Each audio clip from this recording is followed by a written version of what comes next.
I didn't think we honestly showed up in the first quarter. I don't think our kids wanted to compete, to be honest with you. And I think Imani here kind of got us through the first half, and then the second half we showed a little different, a different team. And I think a couple of buckets early and a couple of stops early got our kids kind of rolling. And then we played really solid, down the stretch. Maddie with a double-double is huge. But kind of a strange game, especially if you look at a box score and see we're down 11 at the end of the first quarter. I think we're down as many as 14 early. But, we didn't panic. And I think Imani got us through the first half, and our kids were able to recover. Questions? Yesterday, your experience got you through yesterday. How did you guys not panic early and be able to not let it get away? I think that's for y'all. I'm too old, so I've been doing it a long time. So I knew the style that we needed to play to win, so it didn't really matter the score. And I'd actually talked about that with our coaches before the game. I was like, even if we get down 10 or 15, I said, we're not changing, because that's what we need to do to win. And I just don't think they were on board at the beginning. Why didn't y'all panic? We've been here before, so we have a little bit of experience. There you go. That experience kicked in from our freshmen and sophomores. Imani, why didn't you panic? Well, not lately, but in the past, we've been playing like that, and we was just calm. And then after halftime, before we started our warm-up, I pulled all us together and was like, we got this. Just calm down. Stop being nervous. We got this. And we just came out and did good, did what we were supposed to do. That's a dissertation from Imani. Maddie, a double-double against probably, I would think it's fair to say, a more athletic, a more physical team.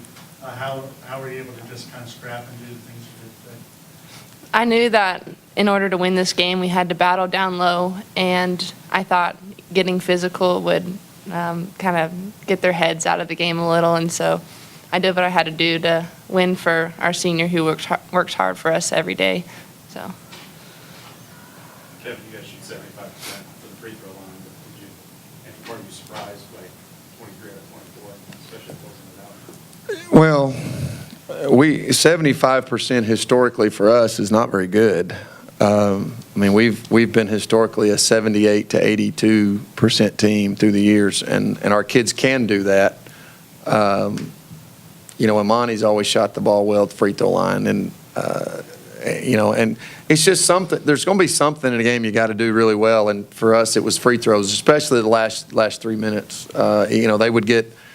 They'd miss a shot and they'd put us on the foul line, and kids stepped up and made shots. I thought Zaire really made some really big plays, and I'm just kind of jumping away from your question, but early in the second half, she had a couple of one pass inside to Maddie for a bucket, and then she hit Chelsea for a shot, then she took it and scored, then she hit a three, and all that was like bang, bang, bang, bang, bang, which kind of separated us a little bit.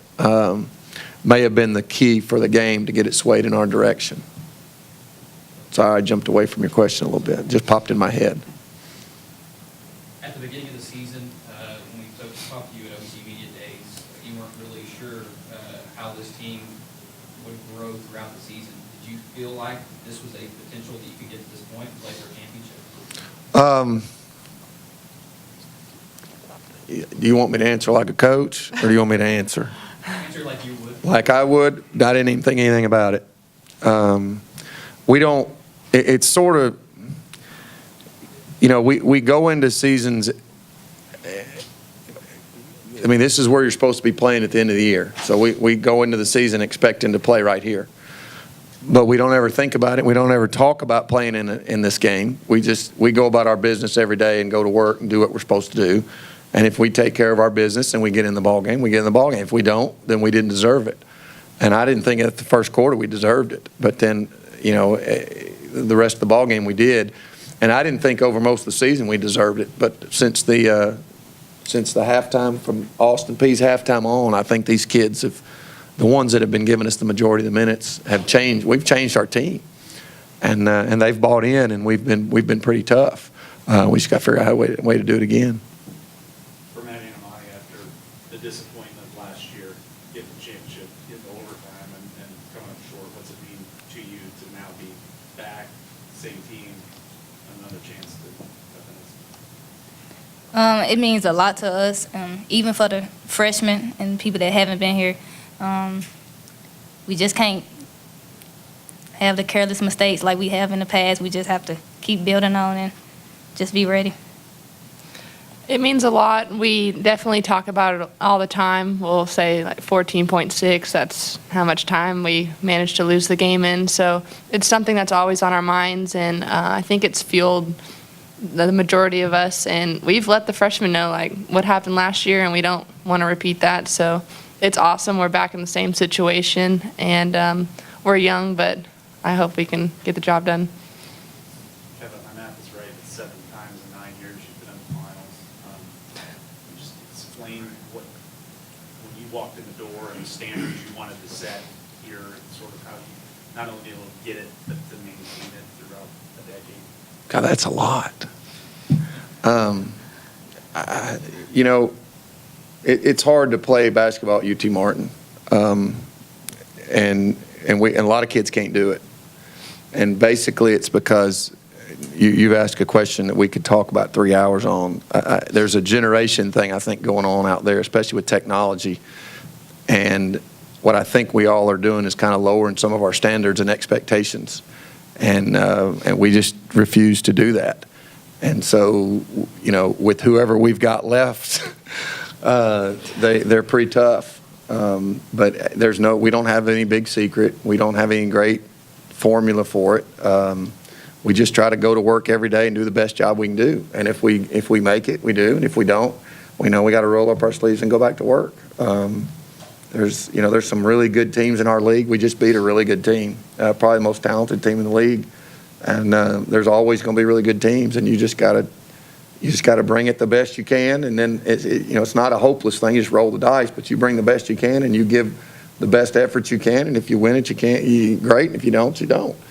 We want to win every game we play in, but we have standards that we have for our kids in the classroom. We have standards for them in the community. We have standards for them with their families and basketball, and we expect a lot out of them. And I don't know if I could play for us.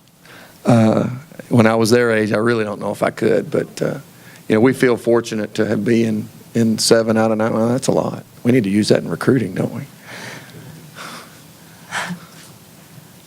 Anything else, guys?